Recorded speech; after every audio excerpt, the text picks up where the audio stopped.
तो कहने लगते हैं फिर यादव समाज आया कहाँ से। बहुत से लोग उल्टी सीधी बातें भी करते हैं, लेकिन हम आपको शास्त्र की बात बताएंगे कि यादव वंश ये कैसे बना था। 8 पटरानियों में जो रुक्मिणी नाम की रानी थी, रुक्मिणी की शाखा में एक प्रद्युम्न नाम का पुत्र हुआ था। प्रद्युम्न से अनिरुद्ध हुए थे, अनिरुद्ध से जो गज के वंशज हुए, इनको बिहार की गद्दी दी गई, जो यादव के नाम से जाने गए साहब। तीसरे पुत्र जो दृढ़पहार हुए थे, इनको देवगिरी की गद्दी दी गई थी, इनको महाराष्ट्र का राज दिया गया था। इनसे जो वंश चला उस वंश का नाम रखा गया देवगिरी यादव। चौथे पुत्र जो प्रीतिभाव हुए थे, उनसे रोहिले यादव यदुवंशी यादव बने थे साहब। हमारा कहने का मतलब ये हुआ कि आप लोगों का जो वंश है ये प्रीतिभाव से निकला हुआ वंश है। आप लोग यदुवंशी यादव हैं, जो भगवान श्री कृष्ण के वंशज है साहब। इधर भगवान श्री कृष्ण की दूसरी रानी जामवंती थी, जो जामवंत की पुत्री थी, उससे 2 पुत्र पैदा हुए थे, दृढ़ और श्याम। जो श्याम के वंशज हुए जाडेजा यादव सिंधी यादव कहलाए, और जो दृढ़ से वंश चला था वो डढ़ोर यादव और कमरिया यादव बने थे साहब। जैसे कि मुलायम सिंह यादव है, भी कमरिया वंश के यादव है साहब।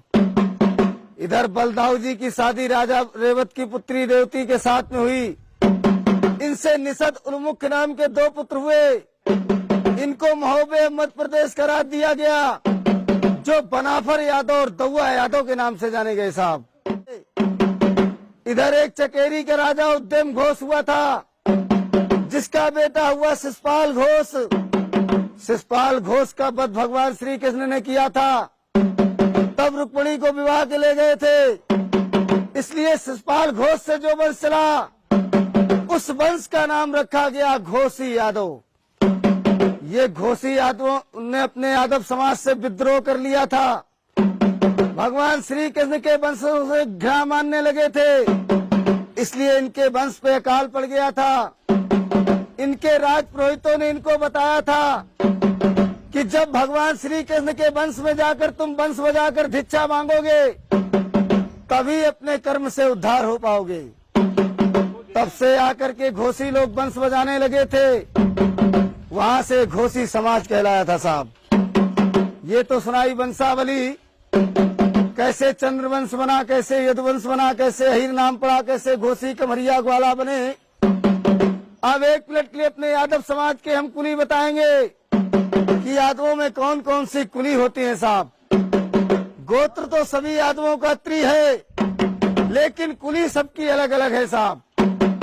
जैसे कि तुम्हारे ज्वारी है, दौआ है, किसनौट है, मजरोट है, घोसी है, कमरिया है, डढ़ोर है, गिरवरिया है, नागरिया है, ग्वालवंशी है, ग्वाला है। तुम्हारे पचोमार है, वाईमार है, दादा मार है, काठ है, दिसवार है, सुकरिया है, पापट है, बरतरिया है, रोरिया है, उधैनिया है, रजवनिया है, ओड़ा है, भुसिया है, बानरे हैं, मुनेरिया है, रहेस कुली है, लौदिया है। तुम्हारे बुजुर्ग कुली है, तुम्हारे जो बुजुर्ग कुली है, बुंदेले हैं, भाटिया है, निकोम है, शिमला है, सुनकट है।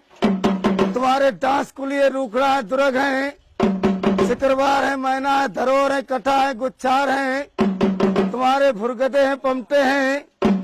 तुम्हारे राणा कुली है, कारे हैं, तुम्हारे दिसवार हैं। ऐसे करके 284 कुली है अपने यादव समाज में साहब। हमारे बड़े बूढ़े यही वंशावली कुली गोत्रों का बखान करते थे। यादव समाज के लोग, राजा लोग खुश होकर उनको दान दिया करते थे। लेकिन अब राजा तो बचे नहीं भैया, इसलिए गांव गांव जाकर अपने यादवों का बखान करते हैं साहब। एक मिनट के लिए अपने यादवों की पहचान बताएंगे। कहते हैं 4 वेद 6 शास्त्र में ऊंची जाति अहीर, और ब्रह्मा भी तरसत रहे क्यों ना भय अहीर। यादव समाज की पहचान क्या हुआ करती थी? यादव समाज का जो गोत्र है वो त्रिगोत्र है। यादव समाज का जो वेद है यजुर्वेद है साहब। यादव समाज की जो कुलदेवी है महालक्ष्मी है। यादव समाज के जो गुरु थे वो दुर्वासा जी हुआ करते थे।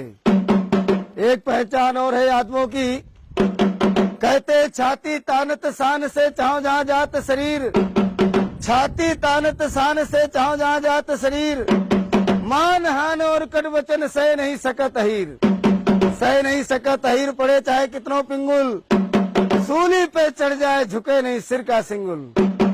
ये विशेष पहचान होती है अपने चंद्रवंशी क्षत्रियों में साहब।